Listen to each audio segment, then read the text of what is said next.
Today we're going to be talking about 5 things that could be negatively affecting your cock. Mainly in the erection department, but it could also cause long-term erectile difficulties, which is not what we're about here. Want to make sure that you're solving your issues at Masculine Health Solutions. So, let's dive into how these things may be affecting you if you are taking part in some of these activities or eating some of these things. Or going out and drinking too much. Oh, that's a bad one. Not good long term, but let's get into what these things are and what you could do to avoid them. All right, let's dive in.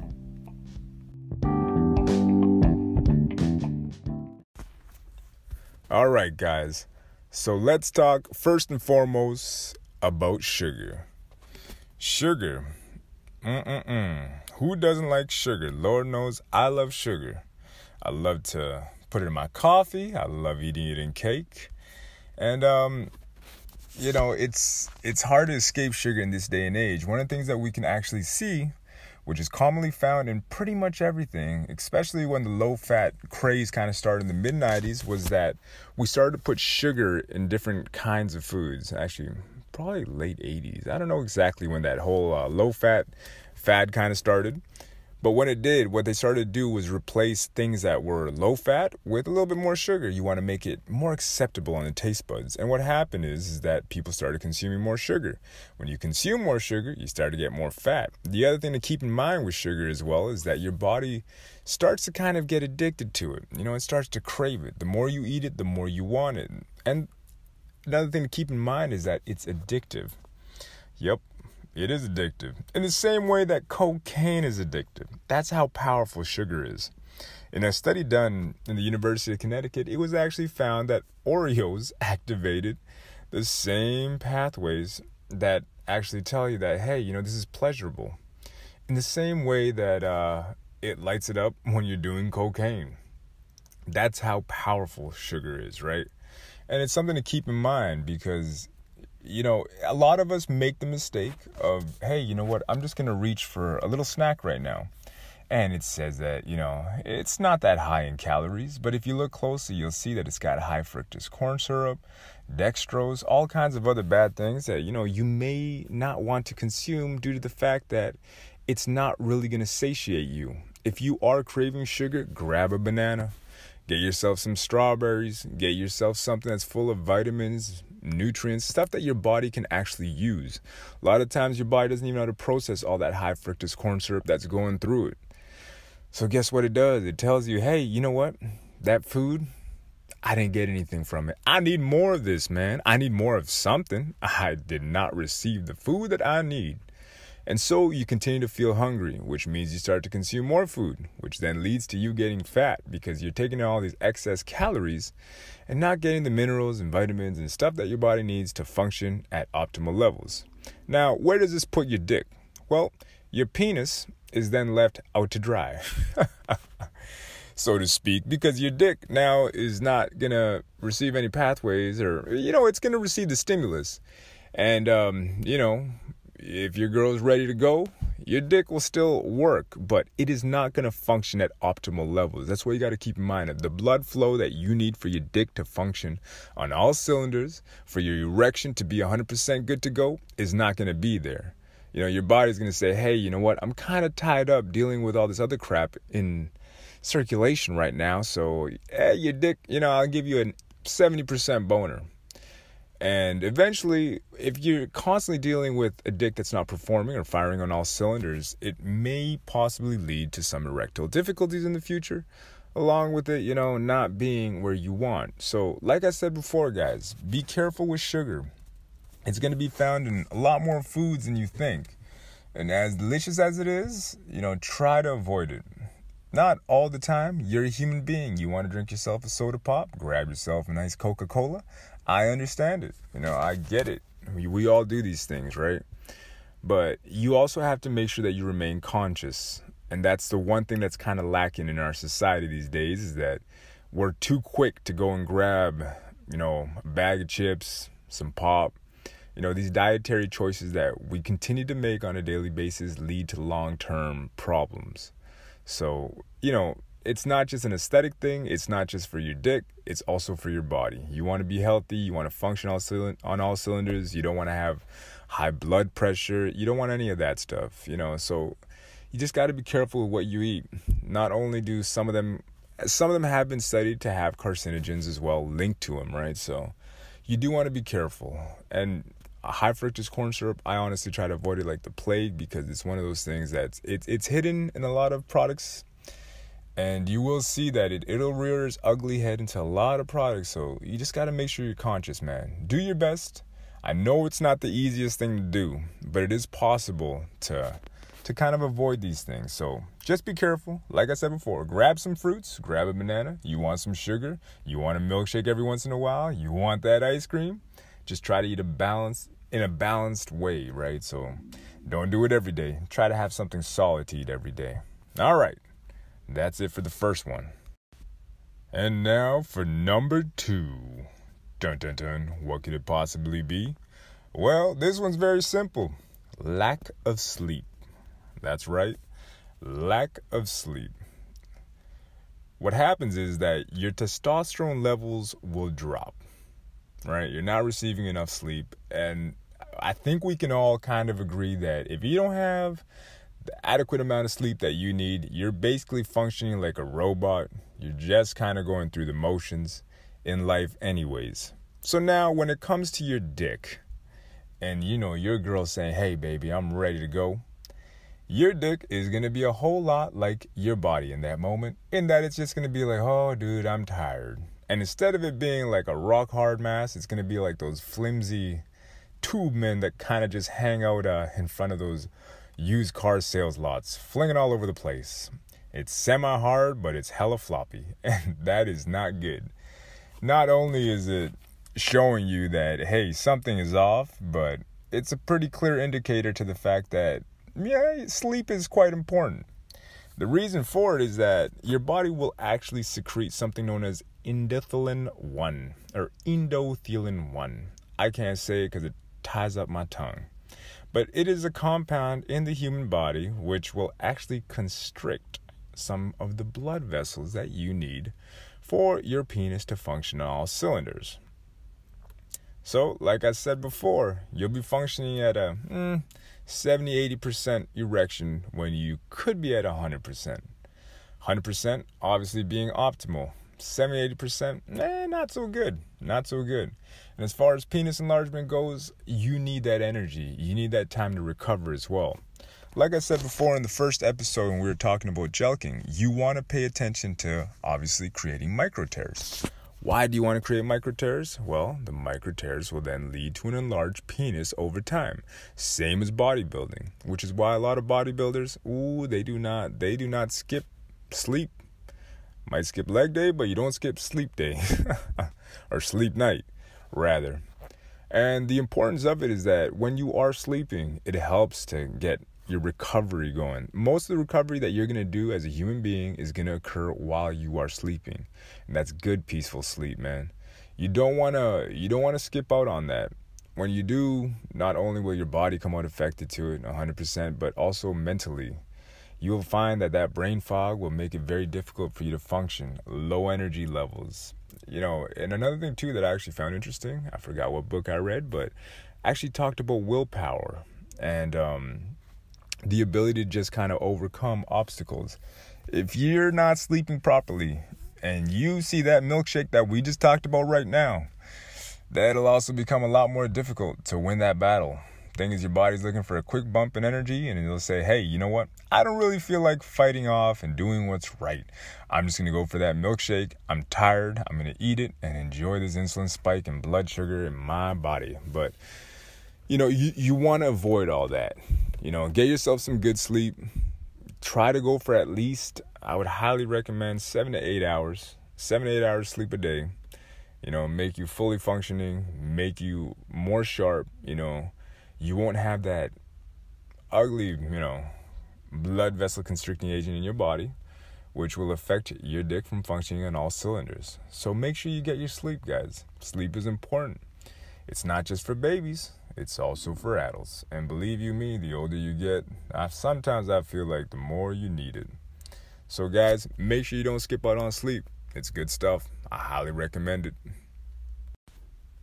And now at number 3, alcohol. That's right, booze.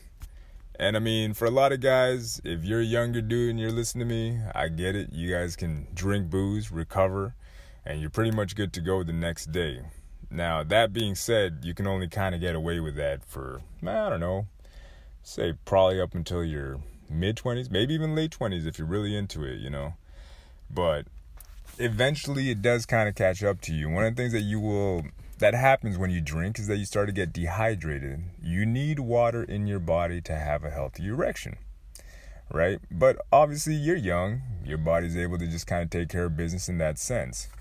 But that being said, whiskey dick, it's not a fake thing. Believe you me, I got lots of stories of friends of mine who have said, hey, you know what? I've gone out and, me and this chick were about to get it on. And, I couldn't get a hard on to save my life. And I'm like, oh, what happened? What happened? I mean, that's such a terrible story, man. What could have possibly created this? To which my friends have told me, they're like, well, I was drinking an incredible amount of alcohol, and I got what is known as whiskey dick. To which I said, whiskey dick, huh? That sounds awful. Said, yeah, it's basically where your dick does not work, and as much as you like to bang the chick in front of you who's already and good to go, it just isn't going up, man. I mean, if anything, your dick is just it's just hanging there. You can't get an erection. It's just there, and you can't do anything with it. Reason for that is that booze will affect you. That's right. Researchers at the University of Washington found that the majority of men under the influence had a hard time getting it up. Yep, hard time getting it up, with a small group of guys who weren't able to get it up at all. So, if you do like boozing, I get it, man, I get it. You like to drink, it is what it is. I myself, in this stage of my life, I really don't crave alcohol whatsoever anymore, but, there was a time where I wanted to go out and do a lot of drinking. But honestly, long term, guys, you just got to think of it from that point of view too. It's also been found to create erectile dysfunction long term due to the constant boozing. I don't know exactly how that study was drawn up, but the correlation does make sense. If it's constantly causing your body to work harder and ruining your liver and destroying yourself inside, it's obviously going to affect all kinds of different things around the body, whether it's liver cancer to affecting your erections, affecting your sex life. Psychologically and mentally, I don't think boozing is all that great either. From a moral standpoint, hey, you know what? It is what it is. If you're able to drink responsibly, it's one thing. But if you're constantly going to blackout drunkenness, it's not the greatest thing for you, right? And I mean, it's not only going to affect your physique, your body. I mean, for some people, it affects them in their work lives. It affects them from a professional standpoint as well, right? So it's one of those things where if you're able to drink socially, by all means, you want to do it in a balanced way is essentially what I want to get back to is, if you're able to drink a couple brews here and there and it doesn't affect you, in the rest of your life, and you're not doing long-term damage to yourself by constantly drinking a 2-6 every night of vodka by yourself while you watch Netflix. I mean, it may sound like something that doesn't happen, but believe you me, there's a lot of people that, unfortunately, this does happen. And maybe if you hear that, hey, you know what, it's going to affect your dick pretty bad in the long term, maybe you'll stop, man. Maybe it will. Maybe it'll motivate you. I don't know what may drive certain people, but hey, that's the truth of the matter. Booze and your dick and your erection, not a good mix. Not a good mix at all. If you were going to drink something before getting laid, man, get some watermelon juice in you, maybe a little pineapple, and get some water. You want to stay hydrated. That hydration, a good celery, now that is your friend. But the booze and the alcohol, that's going to dehydrate you and probably give you, well, depending on who you are and how much you drink, but, if you drink excessively, you might be suffering from a headache, and, that's no fun. Be pounding away like a jackhammer while your head is hurting. So yeah, guys, whiskey dick is a real thing and it'll affect your boner. So make sure you avoid it as much as possible. And if you do drink, drink responsibly. And at number 4, for all you bodybuilders out there, you may be kind of happy to hear this one. Excessive running. That's right, running for far too long it's actually been proven by Dr. Anthony Hackney from the University of North Carolina, who found that men who trained at a VO2 max of over 70% were more likely to induce lower levels of testosterone, resulting in what? Well, a lower libido and a lower erection quality. Again, to run at this level, that's pretty intense. I mean, that's a 6-hour run or 5-hour run, but it has to be something extremely high. If you're just doing cardio at the gym, don't panic. Bodybuilders, you can still get your cardio in that you probably don't want to do, as most people don't. I myself, I like doing cardio, and I actually find that if you do cardio in a nice balanced, and if you do a hard hit session or even I like to run myself. I like to run on the treadmill anywhere from 30 to 45 to an hour. And I found that it helps me. As far as my erection goes, my erections always get to another level. Well, not always to another level, but it actually helps with the circulation of my blood. It helps with my VO2 max. It helps my blood pressure. It helps with everything, right? When you do cardio. Cardio is meant to be helpful in that sense. But if you are doing it at an excessive, like if you're running for 6 hours straight, your body isn't thinking about having sex all that much. It's thinking, hey, we're in the fight or flight mode. And when it's in that mode, it's not thinking about reproduction. It's just thinking about survival.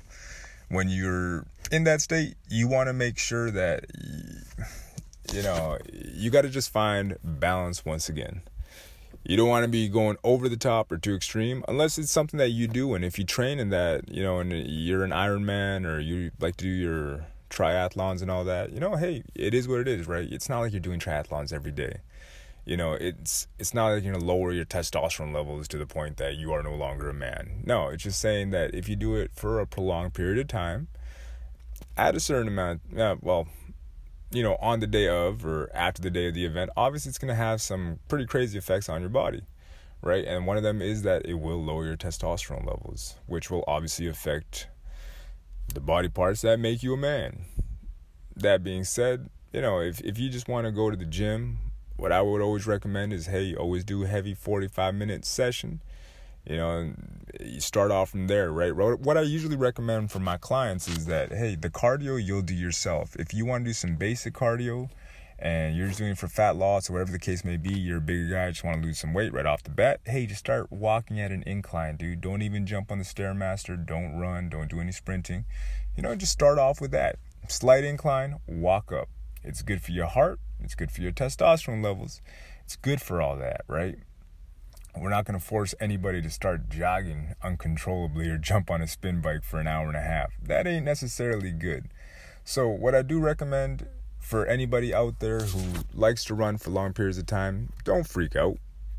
This is just the day of, and it's not going to affect you long term if you stop running for, if you're not really like a long distance runner and it's not like you're doing it every single day. It's not gonna kill your erection levels. It is gonna affect you the day of, though. So it's one thing to keep in mind. If you are planning on getting that punani that night, make sure that you give yourself adequate amount of time to recover. Rest and recover. That's when you're gonna function at your best. All right, guys. Last boner killer and thing that is detrimental for your erection for today, we'll be talking about the lack of vitamin D. That's right, not getting enough vitamin D will affect you. If you live in a place where you're blessed to have sunshine all year, man, take advantage of it. Let the sun hit your chest, let it hit your back, and if you could, let it hit your testicles. That's right, your testicles. See, sunlight exposure has actually been proven. Sunlight exposure directly to your testicles has been proven to have a boosting effect on your Leydig cells, which are the cells that are in charge of producing testosterone, right? And it actually boosts the production by 200%, right? So it's not something that is it's not something to be taken lightly. Vitamin D production is awesome for us as men. I mean, it'll improve your mood, and all you have to do really is go outside and let it hit you, man. Let it hit you. If you can't get it from that point of view, then what I would highly recommend is just, find a way to supplement it. Find a way to get more vitamin D in you, because you need it. It's good stuff. And if you don't, it will affect your erections. It will affect your testosterone levels.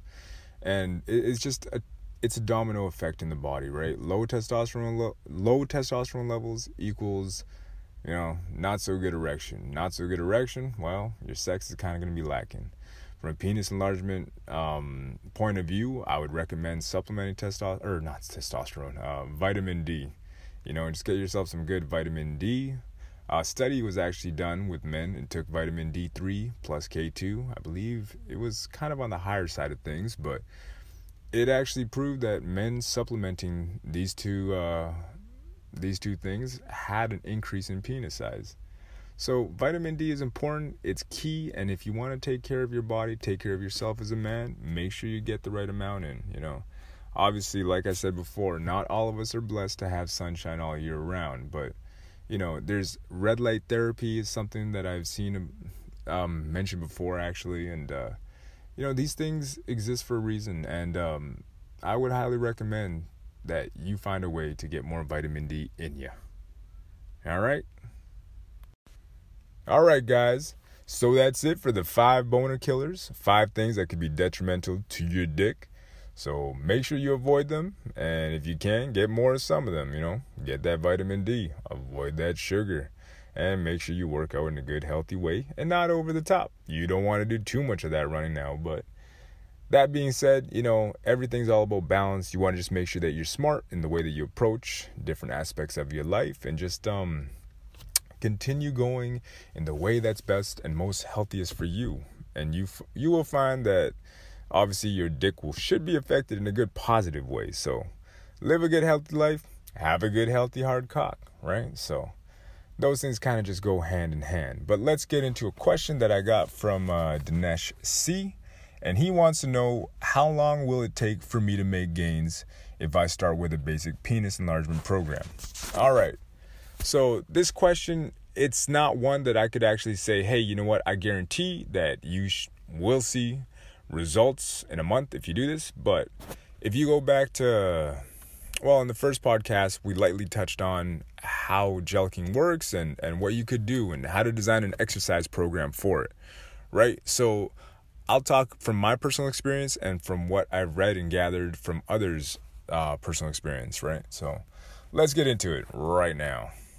For myself, I'd say I saw the first gains, like legit gains, where I was like, whoa, this is definitely working, in the second month.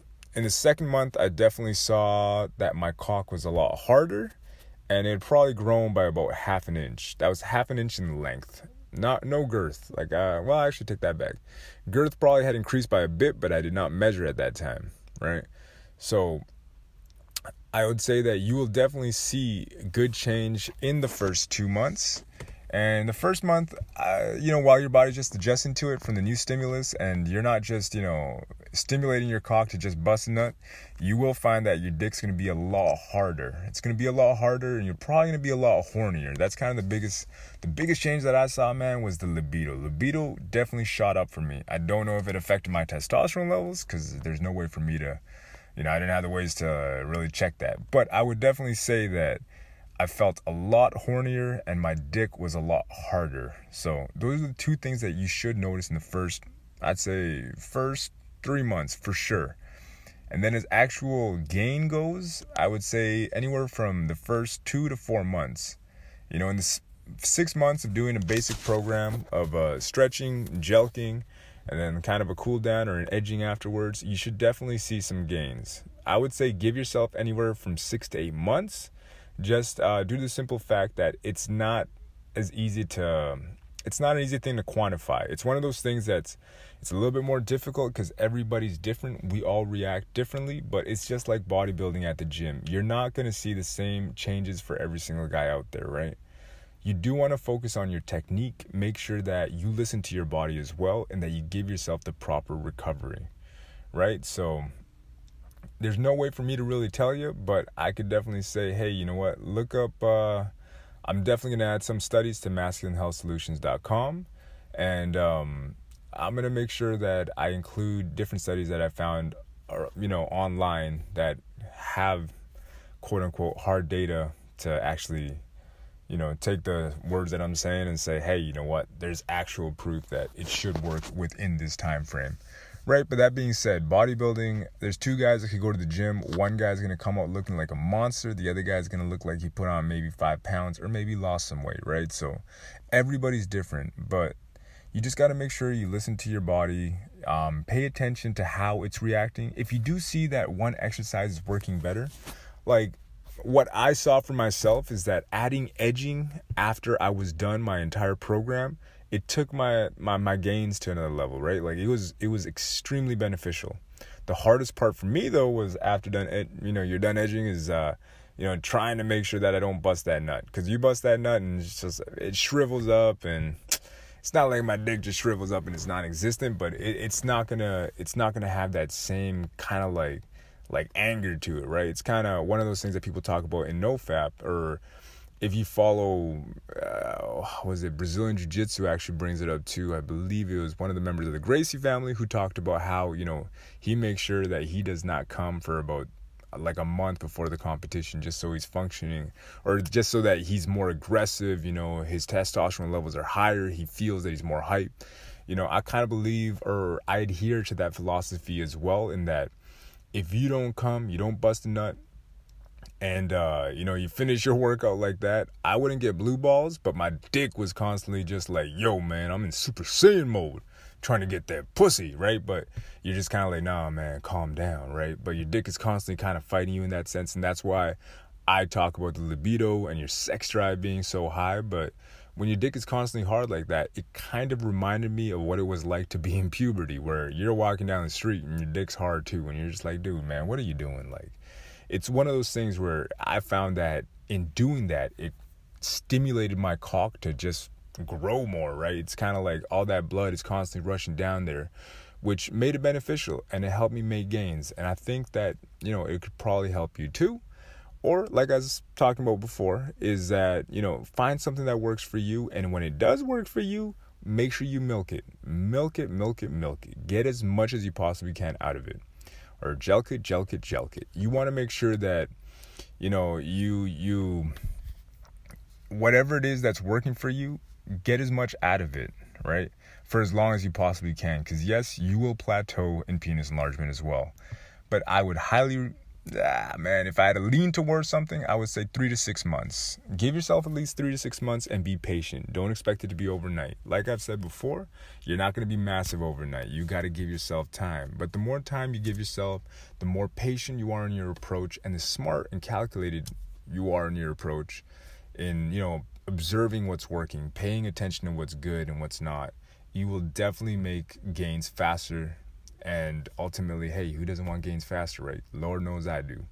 So that's the way that I would answer. I know it's a little bit broad, but I would say 3 to 6 months. Stick to a program, stick to a good program. If you see something that's working, hey man, go hard in that arena. Obviously not too hard, you don't want to hurt yourself, but make sure you just take advantage of it, right? So that's where I'm going to leave that. And that is it for today. If anybody else has any more questions, let me know, and I will try my best to answer them. All right, guys. Stay safe. Peace.